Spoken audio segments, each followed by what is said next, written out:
The Luck of Roaring Camp by Bret Harte. There was commotion in Roaring Camp. It could not have been a fight, for in 1850 that was not noble enough to have called together the entire settlement.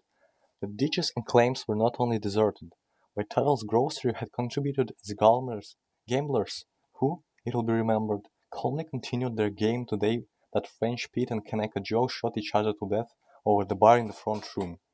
The whole camp was collected before a rude cabin on the outer edge of the clearing. Conversation was carried on in a low tone, but the name of a woman was frequently repeated. It was a name familiar enough in the camp, Cherokee Soul. Perhaps the less said of her the better. She was a coarse, and, it is to be feared, a very sinful woman. But at that time she was the only woman in Roaring Camp, and was just then lying in sore extremity, when she most needed the ministration of her own sex. Dissolute, abandoned, and irreclaimable, she was yet suffering a martyrdom hard enough to bear even when veiled by sympathizing womanhood, but now terrible in her loneliness. The primal curse had come to her in that original isolation which must have made the punishment of the first transgression so dreadful. It was, perhaps, part of the expiation of her sin that at a moment when she most lacked her sex intuitive tenderness and care, she met only the half-contemptuous faces of her masculine associates. Yet a few of the spectators were, I think, touched by her sufferings. Sandy Tipton thought it was a rough-on cell, and, in the contemplation of her condition, for a moment rose superior to the fact that he had an ace and two bowers in his sleeve. It will be seen also that the situation was novel. Deaths were by no means uncommon in Roaring Camp, but a birth was a new thing. People had been dismissed the camp effectively, finally, and with no possibility of return, but this was the first time that anybody had been introduced ab initio. Hence the excitement. "You go there, Stumpy," said a prominent citizen known as Kentuck, addressing one of the loungers. "Go in there and see what you can do. You've had experience in them things." Perhaps there was a fitness in the selection. Stumpy, in other climes, had been the putative head of two families. In fact, it was owing to some legal informality in these proceedings that Roaring Camp, a city of refuge, was indebted to his company. The crowd approved the choice, and Stumpy was wise enough to vote to the majority. The door closed on the extempore surgeon and midwife, and Roaring Camp sat down outside, smoked its pipe, and awaited the issue. The assemblage numbered about 100 men. One or two of these were actual fugitives from justice. Some were criminal, and all were reckless. Physically they exhibited no indication of their past lives and character. The greatest scamp had a Raphael face, with a profusion of blond hair. Oakhurst, a gambler, had the melancholy air and intellectual abstraction of a Hamlet. The coolest and most courageous man was scarcely over 5 feet in height, with a soft voice and an embarrassed, timid manner. The term "raps" applied to them was a distinction rather than a definition. Perhaps in the minor details of fingers, toes, ears, etc., the camp may have been deficient, but these slight omissions did not detract from their aggregate force. The strongest man had but 3 fingers on his right hand. The best shot had but one eye. Such was the physical aspect of the men that were dispersed around the cabin. The camp lay in a triangular valley, between two hills and the river. The only outlet was a steep trail over the summit of a hill that faced the cabin, now illuminated by the rising moon. The suffering woman might have seen it from the rude bank whereon she lay, seen it winding like a silver thread until it was lost in the stars above. A fire of withered pine boughs added sociability to the gathering. By degrees the natural levity of Roaring Camp returned. Bets were freely offered and taken regarding the result. 3 to 5 that Sal would get through with it, even that the child would survive. Side bets as to sex and complexion of the coming stranger. In the midst of an excited discussion, an exclamation came from those nearest the door, and the camp stopped to listen. Above the swaying and moaning of the pines, the swift rush of the river, and the crackle of the fire rose a sharp, querulous cry, a cry unlike anything heard before in the camp. The pines stopped moaning, the river ceased to rush, and the fire to crackle. It seemed as if nature had stopped to listen too. The camp rose to its feet as one man, It was proposed to explode a barrel of gunpowder, but in consideration of the situation of the mother, better counsels prevailed, and only a few revolvers were discharged. But whether owing to the root surgery of the camp or some other reason, Cherokee's soul was sinking fast. Within an hour she had climbed, as it were, that rugged road that led to the stars, and so passed out of Roaring Camp, its sin and shame forever. I do not think that the announcement disturbed them much, except in speculation as to the fate of the child. Can he live now? Was asked of Stumpy. The answer was doubtful. The only other being of the Cherokee soul's sex and maternal condition in the settlement was an ass. There was some conjecture as to fitness, but the experiment was tried. It was less problematical than the ancient treatment of Romulus and Remus, and apparently as successful. When these details were completed, which exhausted another hour, the door was opened, and the anxious crowd of men who had already formed themselves into a queue entered in single file. Beside the low bunk or shelf, on which the figure of the mother was starkly outlined below the blankets, stood a pine table. On this a candle box was placed, and within it, swathed in staring red flannel, lay the last arrival at Roaring Camp. Beside the candle box was placed a hat. Its use was soon indicated. "Gentlemen," said Stumpy, with a singular mixture of authority and ex officio complacency, "gentlemen, will please pass in at the front door, round the table and down at the back door. Them as wishes to contribute anything toward the orphan will find a hat handy." The first man entered with his hat on. He uncovered, however, as he looked about him, and so unconsciously set an example to the next. In such communities good and bad actions are catching. As the procession filled in comments were audible, criticism addressed perhaps rather to Stumpy in the character of showman. "Is that him? Mighty small specimen. Hasn't more'n got the color. Ain't bigger nor a derringer." The contributions were as characteristic: a silver tobacco box, a doublon, a navy revolver, silver mounted, a gold specimen, a very beautifully embroidered lady's handkerchief from Oakhurst the gambler, a diamond breastpin, a diamond ring, suggested by the pin, with the remark from the giver that he saw that pin and went to 2 diamonds better, a slung-shot, a Bible, contributor not detected, a golden spur, a silver teaspoon. The initials, I regret to say, were not the giver's, a pair of surgeon's shears, a lancet, a Bank of England note for £5, and about 200 in loose gold and silver coin. During these proceedings Stumpy maintained a silence as impassive as the dead on his left, a gravity as inscrutable as of the newly born on his right. Only one incident occurred to break the monotony of the curious procession. As Kentuck bent over the candle-box half curiously, the child turned, and in a spasm of pain, caught at his groping finger, and held it fast for a moment. Kentuck looked foolish and embarrassed. Something like a blush tried to assert itself in his weather-beaten cheek. "The damned little cuss," he said, as he extricated his finger, with perhaps more tenderness and care than he might have been deemed capable of showing. He held that finger a little apart from its fellows as he went out, and examined it curiously. The examination provoked the same original remark in regard to the child. In fact, he seemed to enjoy repeating it. He rustled with my finger. He remarked to Tipton, holding up the member, "The damned little cuss." It was 4 o'clock because the camp sought repose. A light burned in the cabin where the watchers sat, for Stumpy did not go to bed that night. Nor did Kentuck. He drank quite freely, and related with great gusto his experience, invariably ending with his characteristic condemnation of the newcomer. It seemed to relieve him of any unjust simplification of sentiment, and Kentuck had the weaknesses of the nobler sex. When everybody else had gone to bed, he walked down to the river and whistled reflectingly. Then he walked up the gulch past the cabin, still whistling with demonstrative unconcern. At a large redwood tree he paused and retracted his steps, and again passed the cabin. Halfway down to the river's bank he again paused, and then returned and knocked at the door. It was opened by Stumpy.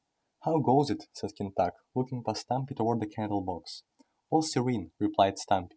"Anything up?" "Nothing." There was a pause, an embarrassing one, Stumpy still holding the door. Then Kentuck had recourse to his finger, which he held up to Stumpy, wrestled with it, "The damned little cuss," he said and retired. The next day, Cherokee Sol had such rude sepulture as Roaring Camp afforded. After her body had been committed to the hillside, there was a formal meeting of the camp to discuss what should be done with her infant. A resolution to adopt it was unanimous and enthusiastic. Unanimous, but an animated discussion in regard to the manner and feasibility of providing for its wants at once sprang up. It was remarkable that the argument partook of none of those fierce personalities with which discussions were usually conducted at Roaring Camp. Tipton proposed that they should send the child to Red Dog, a distance of 40 miles, where female attention could be procured, but the unlucky suggestion met with fierce and anonymous opposition. It was evident that no plan which entailed parting from their new acquisition would for a moment be entertained. "Besides," said Tom Ryder, "them fellows at Red Dog would slop it, and ring in somebody else on us." A disbelief in the honesty of the other camps prevailed at Roaring Camp, as in other places. The introduction of a female nurse in the camp also met with objection. It was argued that no decent woman could be prevailed to accept Roaring Camp as her home, and the speaker urged that they didn't want any more of the other kind. This unkind allusion to the defunct mother, harsh as it might seem, was the first spasm of propriety, the first symptom of the camp's regeneration.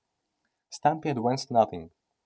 Perhaps he felt a certain delicacy in interfering with the selection of a possible successor in office, but when questioned, he averred stoutly that he and Jeannie, the mammal before alluded to, could manage to rear the child. There was something original, independent and heroic about the plan that pleased the camp. Stumpy was retained. Certain articles were sent to Sacramento. "Mind," said the treasurer, as he pressed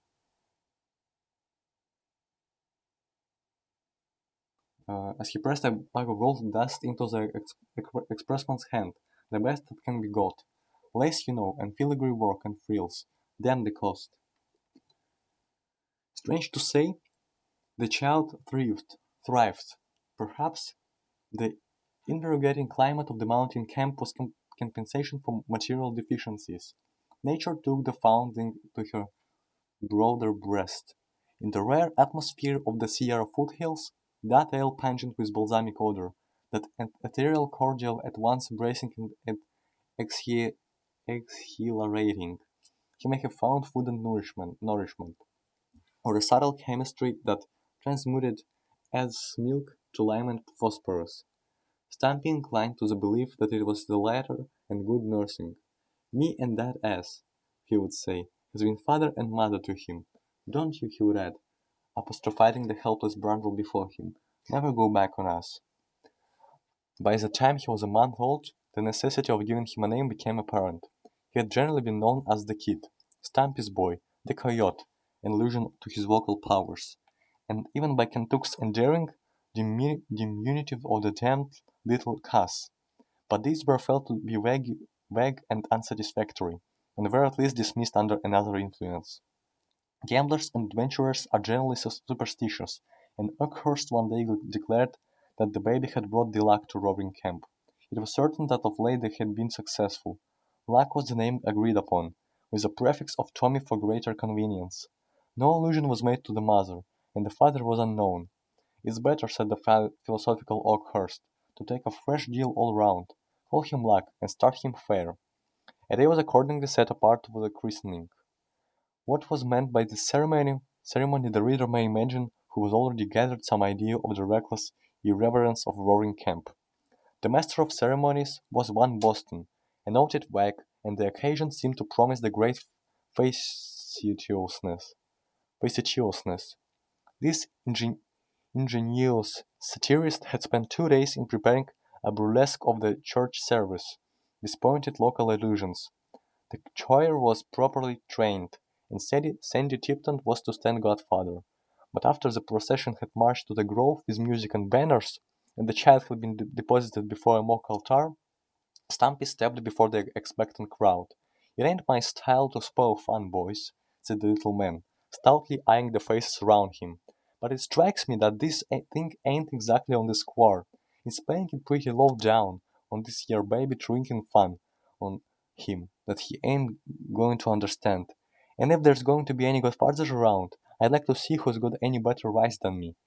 A silence followed Stumpy's speech. To the credit of all humorists, be it said that the first man to acknowledge its justice was the satirist thus stopped of his fun. But, said Stumpy, quickly following up his advantage, we are here for a christening, and we'll have it. I proclaim you Thomas Luck, according to the laws of the United States and the state of California. So help me God. It was the first time that the name of the deity had been otherwise uttered than profanely in the camp. The form of christening was perhaps even more ludicrous than the satirist had conceived. But strangely enough, nobody saw it and nobody laughed. Tommy was christened as seriously as he would have been under a Christian roof, and was comforted in as orthodox fashion. And so the work of regeneration began in Roaring Camp. Almost imperceptibly, a change came over the settlement. The cabin assigned to Tommy Luck, or D. Luck, as he was more frequently called, first showed signs of improvement. It was kept scrupulously clean and whitewashed. Then it was boarded, clothed, and papered. The rosewood cradle, packed 80 miles by mule, had in Stumpy's way of putting it, sort of killed the rest of the furniture, so the rehabilitation of the cabin became a necessity.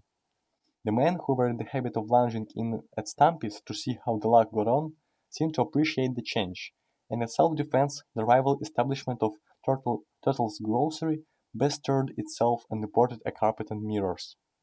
The reflections of the latter on the appearance of Roaring Camp tended to produce stricter habits of personal cleanliness. Again Stumpy imposed a kind of quarantine upon those who aspired to the honor and privilege of holding the luck. It was a cruel mortification to Kentuck, who, in the carelessness of her large nature and the habits of frontier life, had begun to regard all garments as a second cuticle, which, like a snake's, only sloughed off through decay. To be debarred this privilege from certain uh, prudential reasons. Yet such was the subtle influence of innovation that he thereafter appeared regularly, every afternoon, in a clean shirt and face still shining from his ablutions. Nor were moral and social sanitary laws neglected. Tommy, who was supposed to spend his whole existence in a persistent attempt to repose, must not be disturbed by noise. The shouting and yelling, which had gained the camp its infelicious title, were not permitted within hearing distance of Stumpy's. The men conversed in whispers or smoked with Indian gravity. Profanity was tacitly given up in these sacred precincts, and throughout the camp a popular form of expletive known as D.N. the Luck and Curse the Luck was abandoned, as having a new personal bearing. Vocal music was not interdicted, being supposed to have a soothing, tranquilizing quality, and one song, sung by Man-o'-War Jack, an English sailor from Her Majesty's Australian colonies, was quite popular as a lullaby. It was a lugubrious recital of the exploits of the Arethusa 74 in a muffled minor, ending with a prolonged dying following the burden of each verse. "O board of the Arethusa!" It was a fine sight to see Jack holding the luck, rocking from side to side as if with the motion of a ship, and crooning forth with naval ditty, either through the peculiar rocking of Jack or the length of his honk. It contained 90 stanzas. It was counted with conscientious, conscientious, consci- conscientious, conscientious deliberation to the bitter end. The lullaby generally had the desired effect. At such times the men would lie at full length under the trees in the soft summer twilight, smoking their pipes and drinking in the melodious utterances. An indistinct idea that this was pastoral happiness pervaded the camp. "This are kind of thing," said the Cockney Simmons, meditatively reclining on his elbow. "It's Avonlea." It reminded him of Greenwich. On the long summer days the luck was usually carried to the gulch from whence the golden store of Roaring Camp was taken. There, on a blanket spread over the pine box, he would lie while the men were working in the ditches below. Latterly, there was a rude attempt to decorate his bower with flowers and sweet-smelling shrubs, and generally someone would bring him a cluster of wild honeysuckles, azaleas, or the painted blossoms of Las Mariposas. The men had suddenly awakened to the fact that there were beauty and significance in these trifles, which they had so long trodden carelessly beneath their feet. A flake of glittering mica, a fragment of variegated quartz, a bright pebble from the bed of the creek, became beautiful to eyes thus cleared and strengthened, and were invariably put aside for the lack. It was wonderful how many treasures the woods and hillsides yielded that would do for Tommy. Surrounded by playthings such as never child out of fairyland had before, it is to he hoped that Tommy was content. He appeared to be serenely happy, albeit there was an infantine gravity about him, a contemplative light in his round grey eyes that sometimes worried Stumpy. He was always tractable and quiet, and it is recorded that once, having crept beyond his corral, a hedge of tessellated pine boughs, which surrounded his bed, he dropped over the bank on his head in the soft earth, and remained with his mortal legs in the air, in that position for at least 5 minutes with unflinching gravity. He was extricated without a murmur. I hesitate to record the many other instances of his sagacity which rest unfortunately upon the statements of prejudiced friends. Some of them were not without a tinge of superstition. "I crept up the bank just now," said Kentuck one day, in a breathless state of excitement, "and darn my skin if he was a talking to Jay Bird as was a sitting on his lap. There they was, just as free and sociable as anything you please, a jawing at each other just like two cherry bums. Howbeit, whether creeping over the pine bough or lying lazily on his back, blinking at the leaves above him, to him the birds sang, the squirrels chattered, and the flowers bloomed. Nature was his nurse and playfellow. For him she would let slip between the leaves golden shafts of sunlight that fell just within his grasp. She would send wandering breezes to visit him with the balm of bay and the resinous gum. To him the tall redwoods nodded familiarly and sleepily. The bumblebees buzzed, and the rooks caved a slumberous accompaniment. Such was the golden summer of Roaring Camp. They were flash times, and the luck was with them. The claims had yielded enormously. The camp was jealous of its privileges and looked suspiciously on strangers. No encouragement was given to immigration, and, to make their seclusion more perfect, the land on either side of the mountain wall that surrounded the camp they duly preempted. This, and a reputation for single proficiency with the revolver, kept the reserve of Roaring Camp inviolate. The expressman, their only connecting link with the surrounding world, sometimes told wonderful stories of the camp.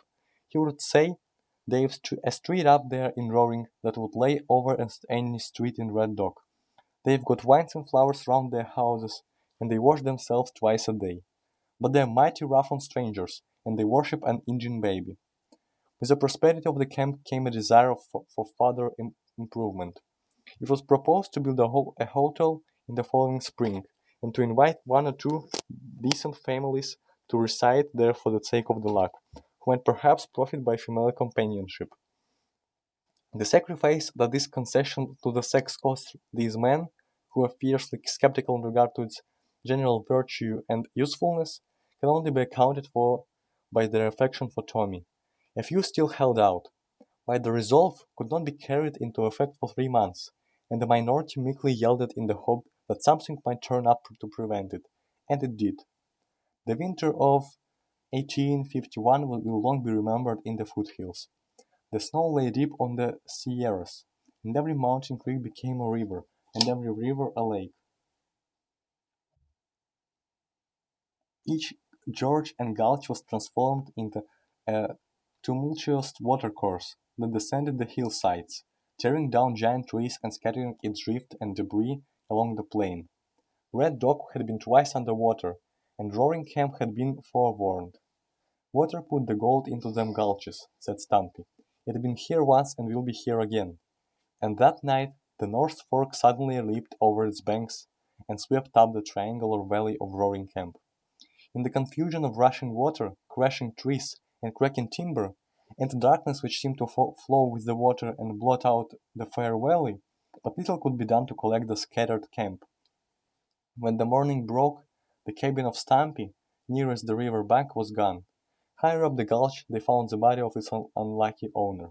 But the pride, the hope, the joy, the luck of Roaring Camp had disappeared. They were returning with sad hearts when a shout from the bank recalled them. It was a relief boat from down the river. They had picked up they had picked up, they said, a man and an infant, nearly exhausted, about 2 miles below. Um, did anybody know them, and did they belong here? It needed but a glance to show them Kentucky lying there, cruelly crushed and bruised, but still holding the luck of Roaring Camp in his arms. As they bent over the strangely assorted pair, they saw that the child was cold and pulseless. "He is dead," said one. Kentuck opened his eyes. "Dead?" he repeated feebly. "Yes, my man, and you're dying too." A smile lit the eyes of the expiring Kentuck. "Dying," he repeated. "He is a taking me with him. Tell the boys I've got the luck with me now." And the strong man, clinging to the frail babe as a drowning man is said to cling to a straw, drifted away into the shadowy river that flows forever to the unknown sea.